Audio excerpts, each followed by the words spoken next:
Hey fellow lab rats, this is Rebecca from the Lab Rat YouTube channel. In this video, we're going to be talking about phlebotomy safety. All right, let's get started.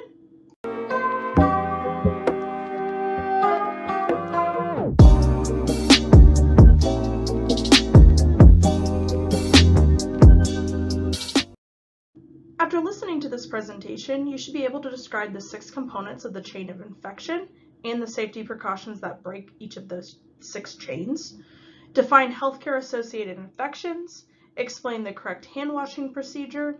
You'll also be able to identify personal protective equipment and those that are necessary for phlebotomy procedures, and be able to describe putting on and taking off that personal protective equipment. You'll be able to define standard precautions and describe procedures to prevent transmission. Additionally, you'll be able to explain the procedures that phlebotomists use in protective isolation areas to prevent transmission. You'll be able to name the common disinfectants for blood and other body fluid spills and describe the requirements that are mandated by the Occupational Exposure to Bloodborne Pathogens Compliance Directive. After listening to this presentation, you'll also be able to list the actions to take when an exposure occurs and describe the safety precautions one must take when handling chemicals. You'll be able to describe the purpose of a safety data sheet and the use of the Globally Harmonized System, or GHS. Also, you should be able to state when areas marked with the radiation symbol should be avoided, discuss electrical safety, as well as what should be done if electric shock does occur. You should also be able to define the acronyms RACE and PASS. You should be able to identify not only the types of fire extinguishers, but also the NFPA hazardous material symbols. And lastly, you should be able to list the precautions one should take to avoid physical hazards. In addition to the learning objectives for this presentation, there are also some key terms associated. These include airborne precautions, biohazard, bloodborne pathogens, chain of infection, contact and droplet precautions, fomite, healthcare-associated infection, infection control, pathogen, personal protective equipment or PPE, post-exposure prophylaxis, protective isolation, radioactivity, standard precautions, and transmission-based precautions. Throughout this presentation, we will be learning about the following safety hazards that a phlebotomist may encounter in the workplace. These are biologic, sharps, chemical, electrical, radioactive, fire and explosive, and physical safety hazards. The first safety hazard we're going to discuss are biological safety hazards. Biohazardous exposure is something that we regularly run the risk of in a clinical laboratory, and so it's very important we do everything in our power to prevent exposure. This type of exposure can occur when removing caps or stoppers from blood tubes, if the specimen is aerolized. So if the specimen's aerolized, we use masks and shields to prevent this, and it's also a good practice that when opening blood specimen tubes, to open them turned away from the face and with a piece of gauze. Splashing during the transfer of blood or specimens can also occur. There are times when we need to aliquot off a specimen into another container. So to prevent exposure to biohazardous materials, we must of course use proper personal protective equipment or PPE, but it's also a good practice to use a correct transfer device, not just dumping the specimen into another container. So a pipette is a good example of proper transfer procedures. Centrifuging accidents can also cause exposure to biohazardous materials. So if the centrifuge is not properly balanced, the tubes inside can break and cause potential blood or other body fluid aerosolation. So you can get infected that way. So if somebody is not wearing proper personal protective equipment like a face shield or goggles when working with specimens, this does put them at a risk of getting specimens in their nose, eyes, or mouth. Sharp hazards are definitely a risk that laboratory workers face. So sharps include needles, lancets, broken glass, or sharp glass. So actually the #1 sharps hazard exposure for laboratory workers and phlebotomists is from needle sticks. There are ways to minimize the risks of sharps hazards. So never recap a needle after using it. That's kind of just the golden rule, just never recap a needle. Many needles have a variety of sheaths that prevent the phlebotomist or the nurse from doing this. All sharps need to be disposed of in a sharps container. So these are puncture-resistant, leak-proof containers. So if you see on the photo on the right-hand side of the slide, this is an example of a proper sharps container. Only sharps go into these containers. So for example, if there is gauze that has blood on it or any other biohazard material that is not sharp, these need to go into regular biohazard containers, not the one for sharps. So only needles and other sharps go into these sharps containers. There are also chemical hazards within the laboratory and healthcare facility. So whether that is reagents or cleaning products or preservatives, these all can cause chemical hazards or potential chemical hazards. Phlebotomists do not have a lot of contact with chemicals, but may come into contact with some while processing and preparing collection containers in the laboratory. It's important to read every chemical's name and identification.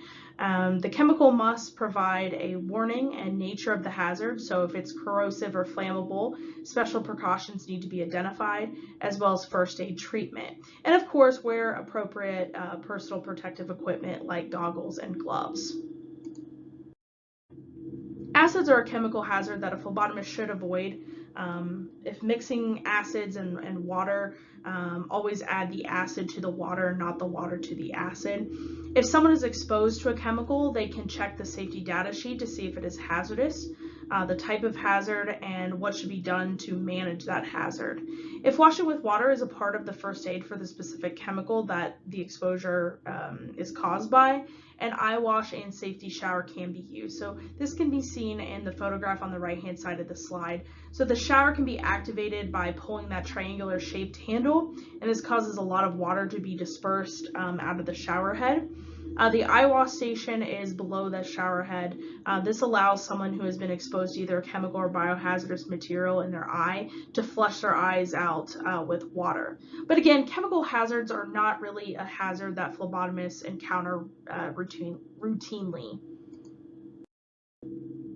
Now, I mentioned on the last slide about a safety data sheet. So a safety data sheet is required for all chemicals used in the workplace. So employees have the right to know if something is carcinogenic, flammable, poisonous, or corrosive. These sheets can be accessed in a designated area of the workplace depending on the employer. Now, the globally harmonized system has classifications and labeling requirements. Some things are health hazards, which are designated by a silhouette of a person with a cracked star, meaning they might be carcinogenic, mutagenic, cause reproductive toxicity, respiratory sensitivity. They may cause organ toxicity or aspiration toxicity. So that's what that person with a cracked star means. A flammable hazard designated by a flame can be self-heating or emit flammable gas, self-reactive, or it could be an organic peroxide. The exclamation mark represents a hazard that can cause skin or eye irritants, acute toxicity, narcotic effects, or a respiratory tract irritant. The hazard with the symbol of a gas cylinder is for gas under pressure, so anything that has this must be secured so they don't fall over and become a projectile. The corrosion hazard is represented by a test tube spilling out onto a surface or a hand, and this means that it can cause skin corrosive corrosion burns, eye damage, or even corrosion to metals. So phlebotomists should not be working with explosives. Now, a flame over a circle is for oxidizers.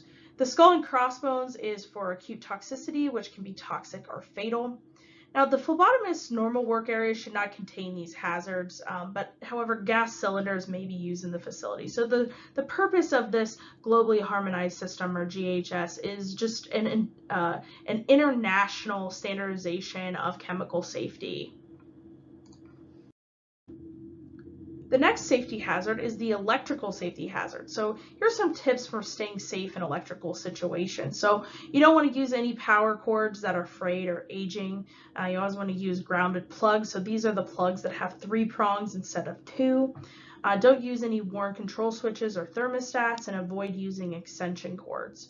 If maintenance needs to be performed on a piece of equipment, that equipment should be unplugged before. If hands are wet or in contact with water or body fluids, refrain from using electrical equipment until the hands are dry. Now, if someone receives an electrical shock, don't touch them if they are still in contact with the electric source. Never step in water that has a downed electrical line. So you want to turn off the circuit breakers, move equipment or the person using a non-conductive material, administer basic life support if the person who experienced the shock is not breathing and a heartbeat cannot be detected. The next safety hazard is the radioactive safety hazard. So there is minimal radiation exposure risk in a general hospital laboratory. So places in the hospital or outpatient clinic where radioactive exposure is more of a risk is in the nuclear medicine and X-ray department. It's important to note that if a healthcare worker is pregnant, they should be aware of this potential hazard because this can cause harm to the fetus. There are 3 principles of protection. So limiting exposure time to the radiation, wearing a lead apron, and a badge that monitors exposure. The next safety hazard is the fire or explosive safety hazard. This can be caused by an open flame or chemical explosion. This safety hazard can cause burns and dismemberment. There are 2 acronyms to remember when it comes to fire safety hazards: RACE and PASS. So RACE stands for rescue, alarm, contain, and extinguish or evacuate. So in the event of a fire or explosion, RACE must be remembered. Rescue the patients and staff by getting them away from the fire or explosion. Alarm, meaning alert others and pull the fire alarm.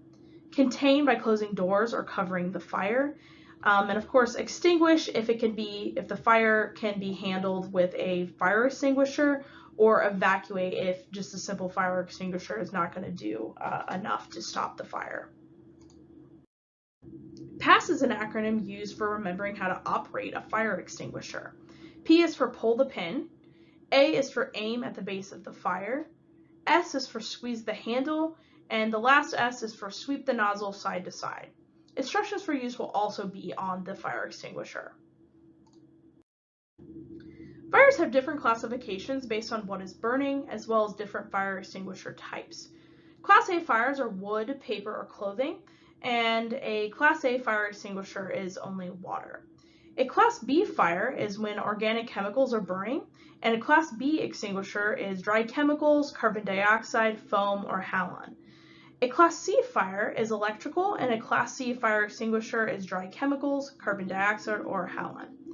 Most extinguishers found in a healthcare facility are classified as ABC, meaning they can be used on all of those fire types.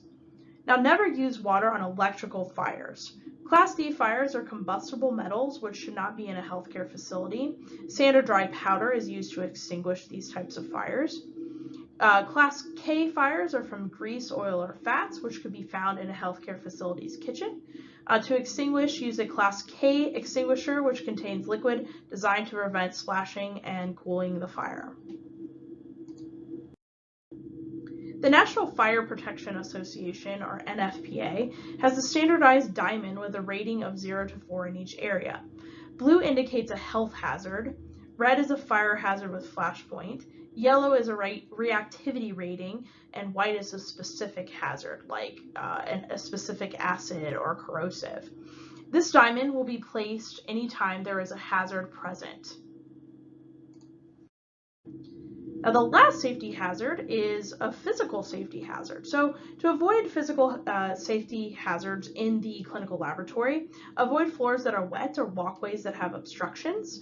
Keep knees bent when lifting to help prevent the injury to the back. Avoid dangling jewelry and keep hair tied back. And also, closed-toed shoes should be worn when in the laboratory to prevent injury to the feet. You should also avoid running at all costs. Now that we've discussed the safety hazards that may exist in the workplace, let's talk about the chain of infection, which is equally important. There are 6 links to the chain of infection. Transmission of an infection occurs when the infectious agent leaves its reservoir or host through a portal of exit.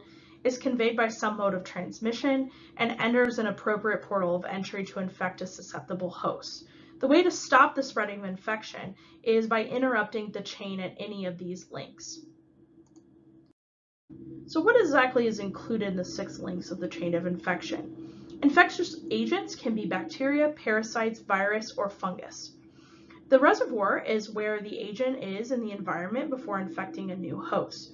Reservoirs can be humans, animals, insects, blood and body fluids, and fomites.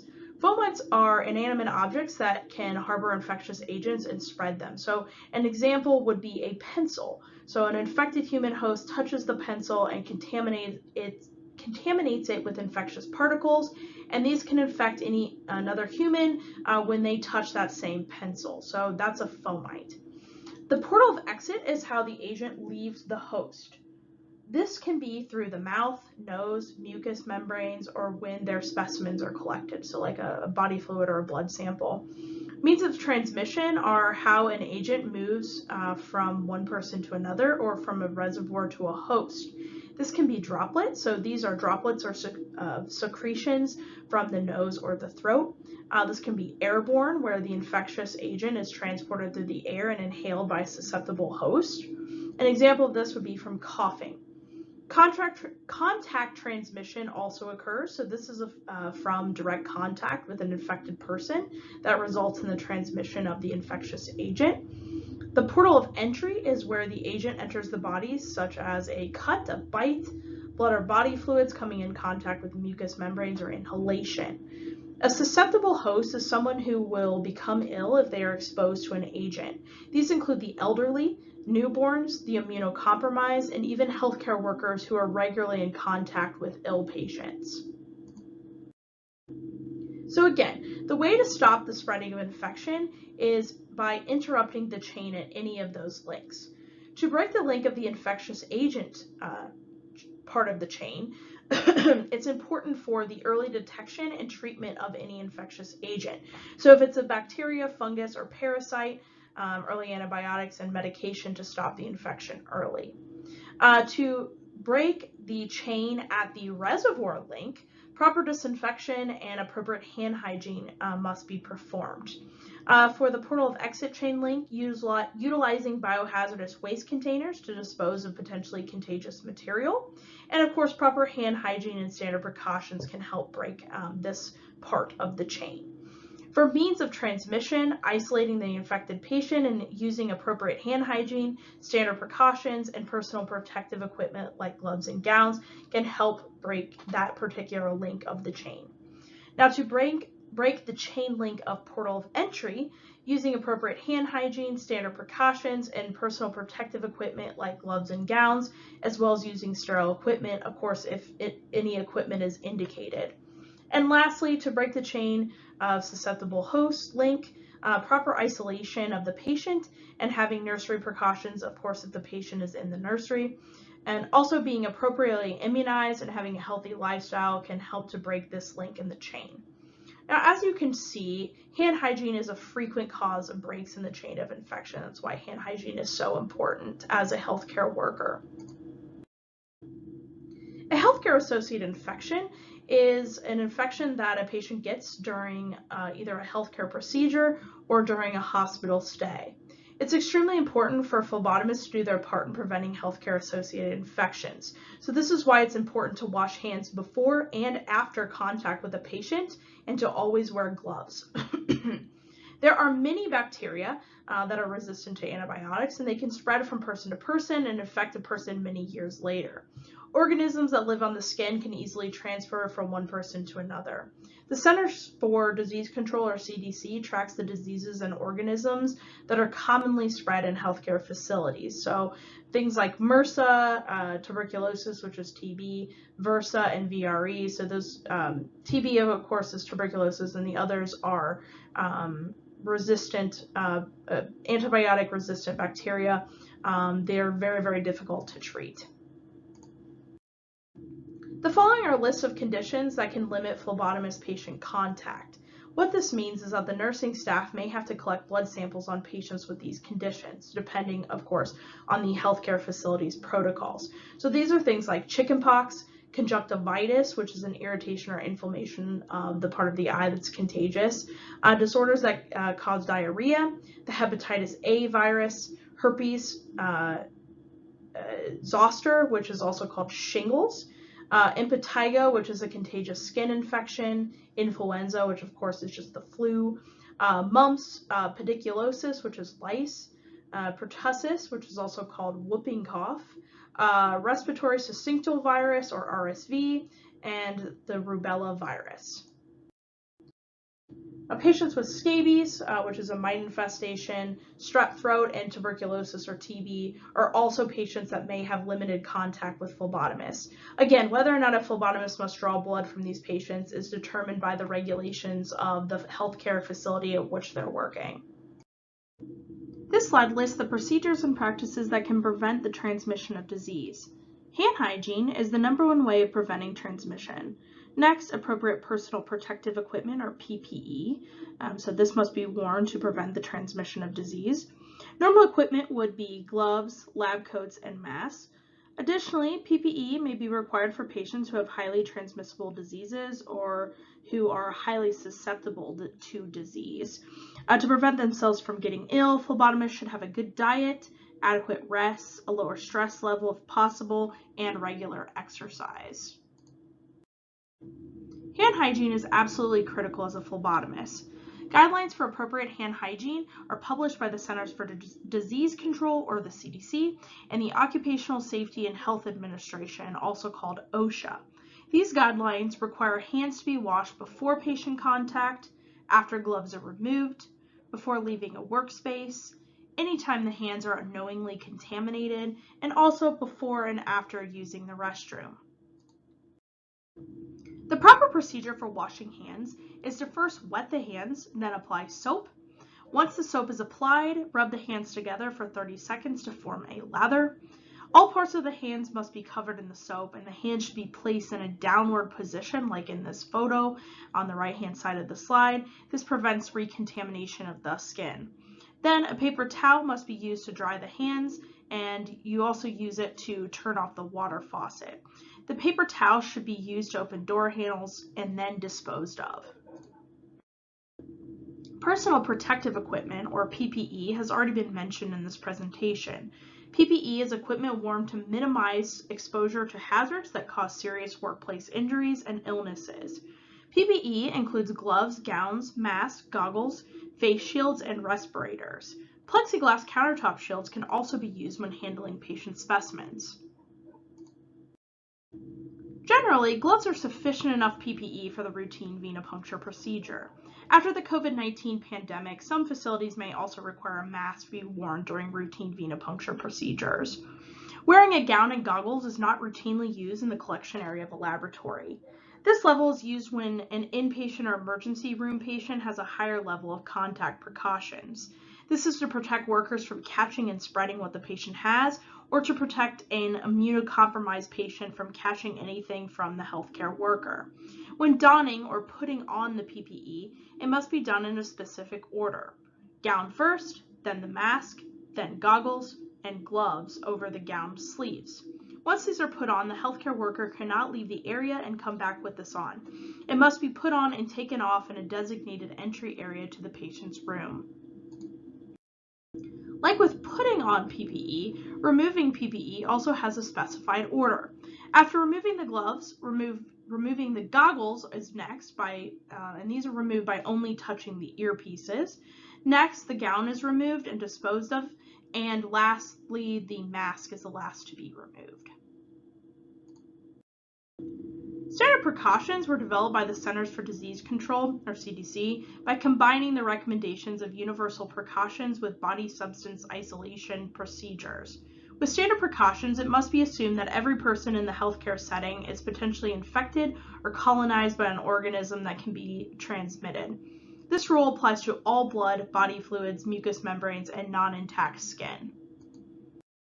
Standard precautions include hand washing, gloves, masks and other eye protection like face shields and goggles, gowns, patient care equipment, environmental control, linen, patient placement, and occupational health and bloodborne pathogens. Due to certain transmission precautions, patients in the hospital may be in isolation rooms. These isolation rooms will have a sign on the door stating whether the patient has airborne, droplet, or contact precautions. Each of these precautions comes with a different PPE requirement for anyone entering the rooms. Phlebotomists must understand these precautions as they may be responsible for drawing these patients' blood samples. This chart on this slide is a great reference for transmission-based precautions. Standard precautions and a mask or respirator are required for patient rooms that are under airborne precautions. Conditions that may require the airborne precautions include tuberculosis or TB, chickenpox, shingles, mumps, measles, and adenovirus. Standard precautions and a mask are required for entering patients' rooms that are under droplet precautions. Conditions that may cause a patient to be in a room with droplet precautions are meningitis, whooping cough, RSV, strep throat, and also the flu. Standard precautions along with gloves and a gown are required to enter patient rooms that have contact precautions. These conditions may include C. diff, which is a contagious diarrhea disorder caused by a specific bacteria. It's C. difficile, rotavirus, scabies, impetigo, and antibiotic-resistant infections are all conditions that may require contact precautions. So all of these precautions with instructions are going to be posted on the door of a patient's room or next to the patient's room. If in doubt with instructions, you can always ask a nurse before you enter the patient's room. In an isolation room, the phlebotomist must not bring their entire phlebotomy tray to prevent transmission of an illness to the tray and then, of course, to the other patients. They should just bring in the supplies that are needed to draw the patient in isolation. It's good practice to bring extra tubes in case there are any issues. All garbage or sharps must be discarded in the patient's room in appropriate containers. Certain illnesses or infections may require the specimens to be double bagged. In this case, a second person must stand outside the door to hold the second bag for the phlebotomist to put the first bag in. The PPE worn by the phlebotomist must be taken off before exiting the room so as not to spread the infection to other patients. Now, reverse isolation or protective isolation is designed to protect patients from infection when they are very vulnerable. So this may include patients that have been severely burned, those in the nursery intensive care unit, specific cancer patients, and organ or bone marrow transplant patients. Sterile equipment must be used and all equipment that enters the room must be removed from the room. So now that we've talked about safety hazard and infection protocols, let's discuss bloodborne pathogens. These are microorganisms that cause disease and are present within the human blood. An exposure to human blood with these microorganisms in it, like from a needle stick, for example, can cause infection in the person who was exposed. The bloodborne pathogens that phlebotomists may be exposed to are human immunodeficiency virus, or HIV, hepatitis C virus, and hepatitis B virus. HIV exposure is possible but relatively infrequent. Hepatitis B and C are the most common. So most labs require phlebotomists to have a hepatitis B vaccine.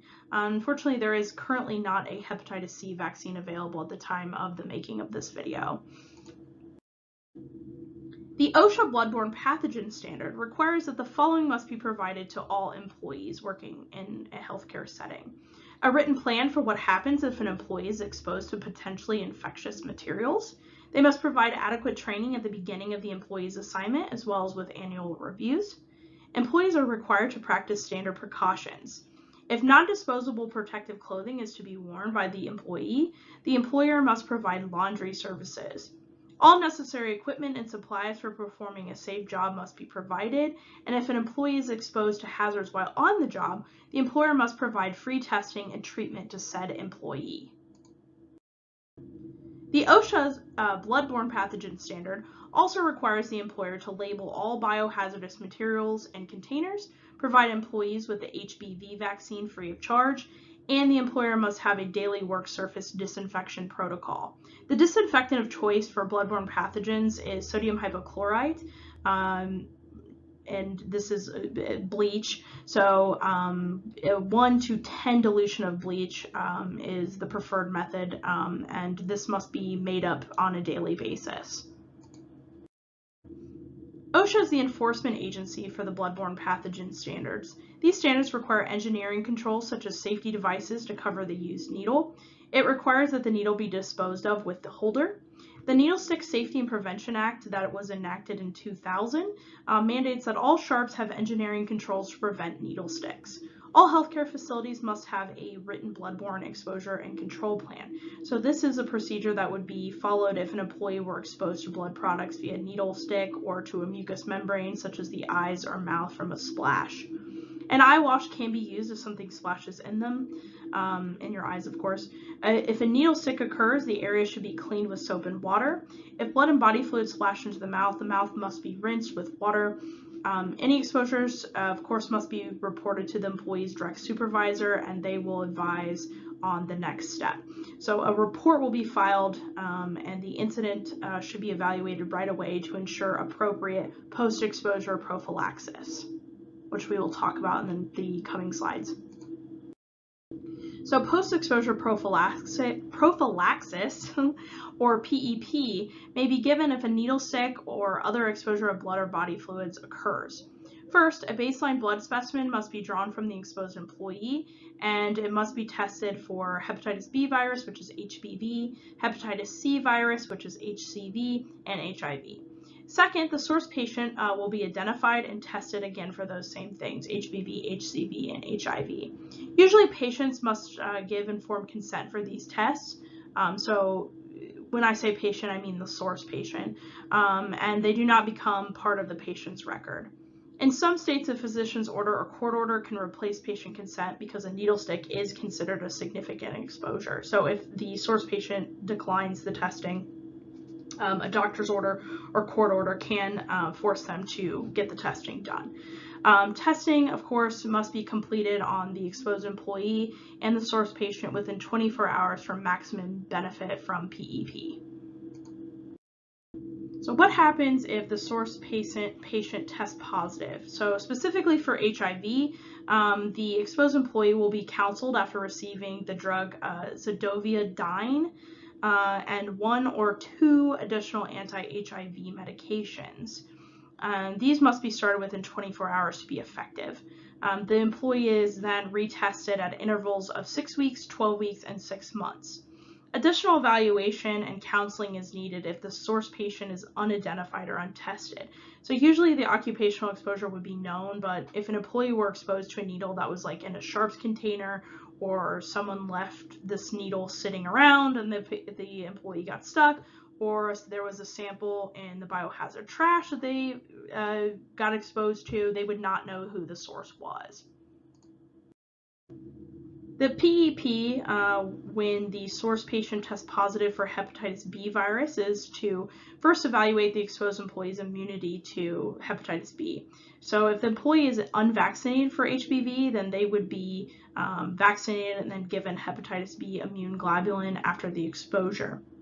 A vaccinated employee that has their immunity evaluated may still receive that hepatitis immune globulin if it is necessary. Like if their titer for specific HBV is not high enough, they can be given that immune globulin. Post-exposure prophylaxis is not available if the source patient tests positive for hepatitis C, unfortunately, because there is no vaccine available. The exposed employee should be monitored for early detection of HCV infection and treated appropriately. Any exposed employee to this virus should be counseled to report any symptoms related to viral infection that occurs within 12 weeks of exposure.